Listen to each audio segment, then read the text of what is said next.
તુલસીદાસજી એ જ આમંત્રણ આપ્યું ને, તો હિ મોહે નાતે અનેક માનીએ જો.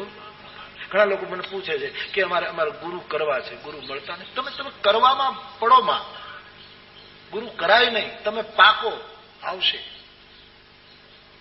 કેરી પાકે ને એ કઈ કાર્ડ નથી લગતી પોપટને, શુકને, પોપટને, તોતાને પત્રિકા નથી લખતી કે ભાઈ વૈશાખ મહિનો આવી ગયો છે, ભીમ એકાદશી જેઠ મહિનાને આવવાની તૈયારી છે, ફલાણાના ખેતરમાં આ આંબાવાડીમાં 8 નંબરના આંબા ઉપર આટલે ઊંચે હું કેરી આમ લટકું છું, તું આવ.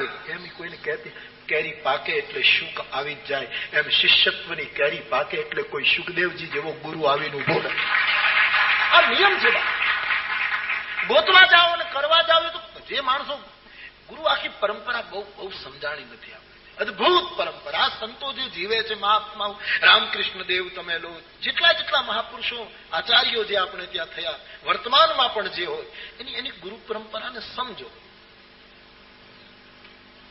અત્યારે તો રીતસરના પ્રયાસો થતા હોય. અમારા ગુરુના ચેલા બનો, હાલો તમે ત્યાં હાલો, ભટકોમાં ત્યાં ભાઈ આવો, અજવાળા. હા, પ્રચારથી ગુરુપદ ન મળે બાપ. આવી પણ પ્રવૃત્તિ સમાજમાં ચાલતી.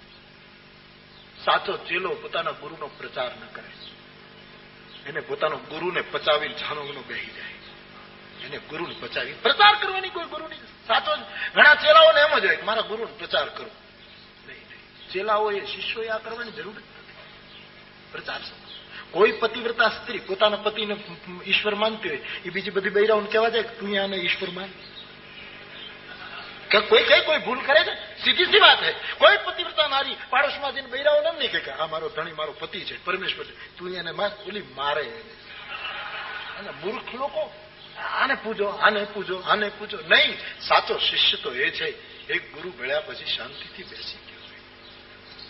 બીજા શિષ્યોની કેરીઓ પાકશે એટલે એ સમર્થ ગુરુ આવી અને એનું કલ્યાણ કરશે. ગુરુ પરંપરા.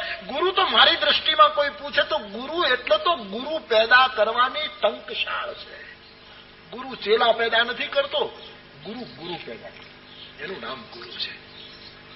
બીજા ગુરુ રામકૃષ્ણ દેવે, વિવેકાનંદ, જગતનો એક બીજો ગુરુ ઉભો કર્યો. શંકરાચાર્યના 4 શિષ્યો, જગતના બીજા ગુરુઓ ઉભા છે. ગુરુનો અર્થ છે આપણે, આનો અર્થ તમે બરાબર, આપણે કોઈના શિષ્ય છીએ એ આપણે આપણી રીતે પચાવવું. આપણને ગુરુની જરૂર છે, પણ સાચી ગુરુ પદવી તો એ છે જે ગુરુઓ ઉત્પન્ન કરે, જો ગુરુ કરે, બધામાં ગુરુતા પેદા કરે, આપણામાં તેજ પ્રગટાવે. કેરી પાકે એટલે સુખ આવે છે બાપ. એમ 9 દિવસના વાહા પૂરા થઈ જાય ને બાપ, મહેંદી લાગી જાય, હાથમાં પગમાં મહેંદી લાગી જાય. દીકરીના 9-10 દિવસ વાહાના જે લગ્નો આવ્યા એ પૂરા થઈ ગયા હોય, પીઠિયું ચોળાઈ ગઈ હોય, પીઠિયું ઉતરી જાય, અને બારસના લગ્ન હોય ત્યાં તો વરરાજો ઘોડે ચડીને આવી જ જાય મારા બાપ. એમ જયારે શિષ્યત્વ આપણું પાકે ને, ત્યારે તો કોઈ રામકૃષ્ણ, કોઈ ચૈતન્ય, કોઈ રમણ, કોઈ નરસિંહ મહેતો, કોઈ મીરા, કોઈ શંકરાચાર્ય, કોઈ રામાનુજ, કોઈ આ મહાપુરુષો આપણે ત્યાં સમયે આવીને આપણા બધાનો ઉદ્ધાર કરવા માટે આવીને ઉભા રહે છે. એને આપણે ગોતવા જઈએ તો આપણે કે હજી આપણે આપણી ખબર નથી, આપણે ગુરુને કેમ ગોતીએ? અને આપણે જો ગુરુને ગોતી લઈ, ગોતનારો મોટો ગણાય. તમે શાંતિથી ક્યારે વિચાર કર્યો છે? જે માણસ ઓળખી જાય એ માણસ મોટો કહેવાય, જેને ઓળખ્યો એ નાનો કહેવાય. આપણે છોકરાની વાત સમજી જઈએ તો આપણે મોટા, છોકરું નાનું. એમ આપણે ગુરુને ઓળખી જઈએ ને ગુરુકુલ ગોતી લઈએ તો ગુરુ નાના થઈ ગયા ને આપણે મોટા થઈ ગયા. નહીં, ગુરુ પરંપરા તો આ દેશની અદભુત છે મારા બાપ. કોઈ સદગુરુ વગર ઉદ્ધાર નથી, એ વસ્તુ બિલકુલ સહી. પણ સદગુરુની મહાનતા છે. આપણા બધા જ સંતો જે આ સત્યને બરાબર પચાવીને બેઠા છે, બધા જ મહાપુરુષોનું આ મંતવ્ય છે. કઈ હું એક કહું એવી વાત નથી. મને પૂછે ગુરુ કોને કરવા, હું તો કહું હનુમાનજીને કરો, કઈ તકલીફ જ નહીં. કઈ રૂપિયા આપવા ન પડે, કઈ કે નહીં, ઠપકોય ના આપે, બોલે નહીં, ખોટું લગાડે નહીં. હા, કઈ તકલીફ નથી. એમ તમને ન લાગે તો રામાયણ ને ગુરુ માનો. લો, હવે તમે એમ કહો કે રામાયણને ગુરુ માનીએ તો મંત્ર, રામને ગુરુ માનો, રામ ગુરુ છે, રામને ગુરુ માનો. તમે એમ કહો કે રામને ગુરુ માનીએ તો એનો મંત્ર શું? રામાયણ એનો મંત્ર. બસ રામાયણ પ્રમાણે જીવો એટલે ફડાકો. કૃષ્ણ વંદે જગત ગુરુ, કૃષ્ણને ગુરુ માનો એનો મંત્ર ગીતા. મંત્ર એટલે વિચાર. કૃષ્ણનો વિચાર ગીતા, એ ગીતા એ મંત્ર. બસ એ મંત્ર લઈને બેસી જાવ એટલે ઉદ્ધાર. રામને ગુરુ માનો તો મંત્ર રામાયણ. પણ તુલસીદાસજીએ રામાયણને ગુરુ કહ્યો છે. રામાયણને ગુરુ માનો તો મંત્ર રામનામ. એહી મહ રઘુપતિ. રામજીને ગુરુ માનો તો મંત્ર રામાયણ. રામાયણને ગુરુ માનો તો મંત્ર રામ. રામ શબ્દને ગુરુ માનો તો મંત્ર વિશ્વાસ. કારણ કે વિશ્વાસ વગર મંત્રનો કોઈ અર્થ નથી. વિશ્વાસથી મંત્ર.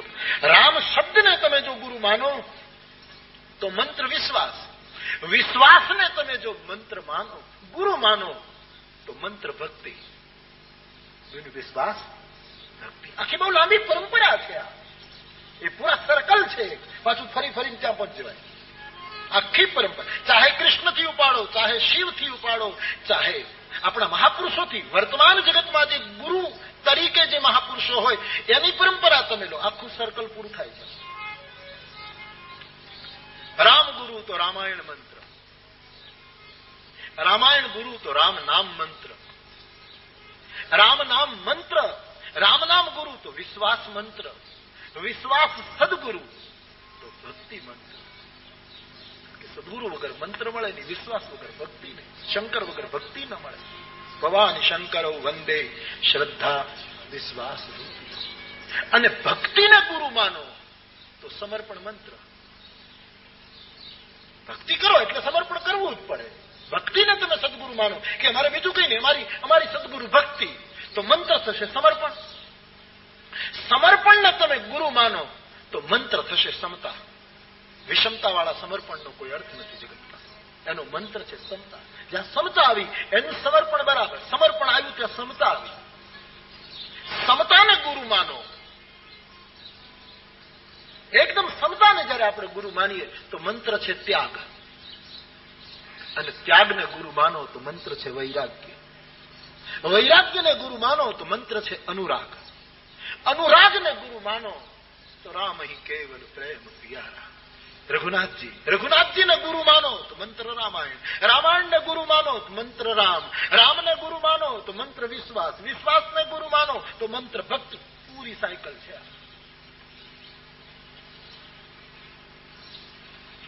ગુરુપદ અદભુત છે. બાપ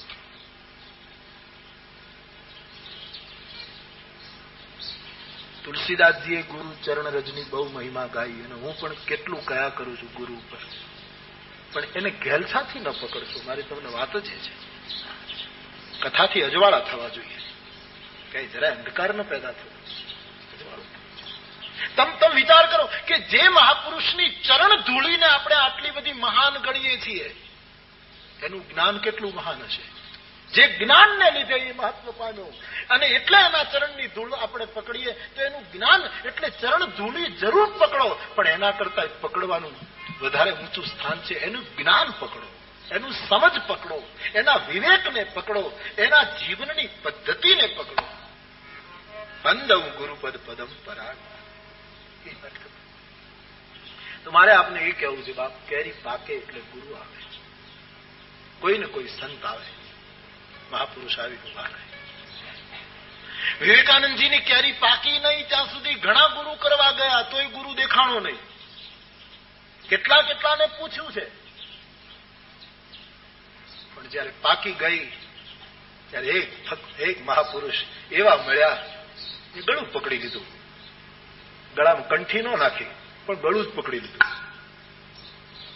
કેવો પકડ્યો, કેવો યુવાન આ દેશને મળ્યો વિવેકાનંદ. કેવી ગુરુ કૃપા. એટલે ગુરુની કૃપા અનંત, પણ એને સમજજો બરાબર.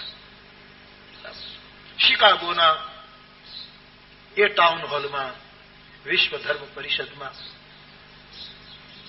એક વાત આ પણ છે ને કે જયારે વિવેકાનંદજી બોલતા હતા ત્યારે કહે છે કોઈ ફોટોગ્રાફરે ફોટો લીધો, એમાં એવું પકડાયું કે વિવેકાનંદજીની પાછળ કોઈ અવધૂત ઉભો હતો. વિવેકાનંદજી તો પ્લેનમાં બેસીને કે જે રીતે ગયા છે, પણ ઠાકોર રામકૃષ્ણ પરમહંસ એની ચેતનાથી તો અને આ ગુરુ પણ આપણે વિશ્વાચાર્યમ જગદ્વંદ્યમ વિવેકાનંદ રૂપિણમ વિશ્વેશ્વરાત સમુત્પન્નમ સપ્તર્ષિ મંડલાગતમ જ્ઞાન ભક્તિ પ્રદાતારમ પદ્માક્ષ ગૌર વિગ્રહમ ધ્યાયેદેવં જ્યોતિ પુંજમ લોક કલ્યાણકારિણમ. કોઈ પણ મહાપુરુષ સદગુરુના રૂપમાં હોય, એની સમજ તમે પકડીને તમે જીવવા માંડ્યા, પછી એને તમારો સ્વીકાર કર્યો કે ન કર્યો એની ચિંતા ન કરો, તમે ચેલા થઈ જ ગયા. અર્જુન, એટલું તમને કહું, અર્જુન અને કૃષ્ણ આમ સગપણમાં હતા, આમ સખાઓ પણ છે, પણ અર્જુન પાક્યો નહીં ત્યાં સુધી ગીતા ઓલો બોલ્યો જ નહીં. નહીતર બાળપણથી ભેગા હતા, પણ જ્યાં સુધી અર્જુનને કહેવું પડ્યું કે શિષ્યસ્તે હમ, એ પાક્યો પછી યુદ્ધને ઠેકાણે રહી ગયું અને કૃષ્ણના મુખમાંથી ગીતાનું અમૃત થયું. નહીતર સાથે જ રહેતા હતા. કેમ ક્યારેય ન કીધું? કારણ કે એમ ખબર છે કે આને જિજ્ઞાસા જ નથી, આને લાલસા જ પેદા નથી થઈ, અને ઈશ્વરને જાણવો જ નથી. આની પાસે મારે બકબક શું કરવું? એ કેરી પાક છે ત્યારે હું બોલવા માંડીશ. અથા તો બ્રહ્મ જિજ્ઞાસા, પછી ભગવાન બોલવા માંડ્યા. પછી તો જરાય પડતો ન થાય કે મેં આગળ પણ તમને પછી તો ત્યાં સુધી કહી દીધું કે મામેકમ શરણમ વ્રજ, મારે શરણે આવી જા, ત્યાં સુધી કહી દીધું. કોઈ વિધિ નથી કર્યો ત્યાં, કપાળમાં તિલક કર્યું, માથા ઉપર હાથ મૂક્યો, આવું ક્યાંય એવું નથી. એટલે લોકો એમ કહે કે ગુરુ પરંપરા દીક્ષાનું મહત્વ છે, ધ્યાન દેના, કોઈ ગલત અર્થ ન, દીક્ષાનું મહત્વ પણ છે, પણ એ તો સંપ્રદાયની વ્યવસ્થા છે. અધ્યાત્મ ગુરુ કો ક્યાં હૈ? સંપ્રદાયની પરંપરા પણ સચવાવી જોઈએ, એ પણ બરાબર છે પોતાની જગ્યાએ. ત્યાં કઈ અર્જુનના કપાળમાં તિલક કર્યું, કંઠી બાંધી દીધી, માથા ઉપર હાથ મૂક્યો, કાન ફૂક્યો નહીં, શંખ ફૂક્યો. કાન નહીં ફૂક્યો, શંખ ફૂક્યો છે. અદભુત ક્રાંતિકારી ઘટના. અને પછી કૃષ્ણમ વંદે, આવી રીતે ઘટના ઘટી છે. એમ આપણે પાકીએ. ગુરુજનો તો બેઠા જ છે દુનિયામાં, કોઈ દિવસ આ જગત કોઈ ને કોઈ રૂપમાં મહાપુરુષો છે. હું ને તમે પાકી જઈએ એટલે કોઈ ને કોઈ સુખદેવ આવી, આપણે એને ગોતીએ પાછા ભૂલી જઈએ, આપણું કઈ ઠેકાણું નહીં. ઘણા ગુરુ અરે નથી ફાવતું. અરે ઘણા ગુરુની સામે કોર્ટમાં જાય. હા, હકીકત છે ને, કઈ ખોટી વાત છે? હકીકત છે. જયારે સંસારમાં સંગ્રહ વધે ને ત્યારે ઘર્ષણ આવે કે હવે વારસદાર કોણ, હવે કોણ, આ દિશા આવે છે. કોર્ટમાં જતો આ ગાદીમાં હું રહું ને આ ગાદીમાં હું રહું, આવી આવી ઊંચા સ્તરમાં પણ તકલીફો ચાલે છે. બાપ સાવધાન. ગુરુ તો ગુરુઓની ટંકશાળ છે, ગુરુઓ ઉભા કરે. કોઈ મહાપુરુષ મળી જાય તો સમર્પિત થઈ જાઓ. પણ તમને સાચા ગુરુ ત્યારે મળ્યા ગણાશે જયારે તમે પાકી જાઓ. તમારા મનમાં બ્રહ્મની પ્રાપ્તિની લગન હોવી જોઈએ. નહીતર ગમે તેવો સમર્થ ગુરુ મળે તો શું કરવાનો બિચારો? તમારે અંદર જ કઈ નહીં ઉતાવળ, ખાલી પ્રતિષ્ઠા જ જોતી હોય કે અમારે ફલાણાને યારે સારો સંબંધ તો વાત જુદી છે. બાકી લગન જ ન હોય તો ગમે તેવો સાક્ષાત શંકર આવીને બે તો શું કરે? અને લગન હશે તો તમને મળી જશે ગમે. પછી ઘણા કે અમને એને સ્વીકાર્યા છે. તમે એનામાંથી સ્વીકાર કરી લો જ્ઞાનનો, એટલે તમે સ્વીકૃત થઈ ગયા, તમે એના શિષ્ય થઈ ગયા. વાત પૂરી. એ પછી એ સ્વીકારે ન સ્વીકારે એની ભાંજગડમાં પડવાનું જ નથી.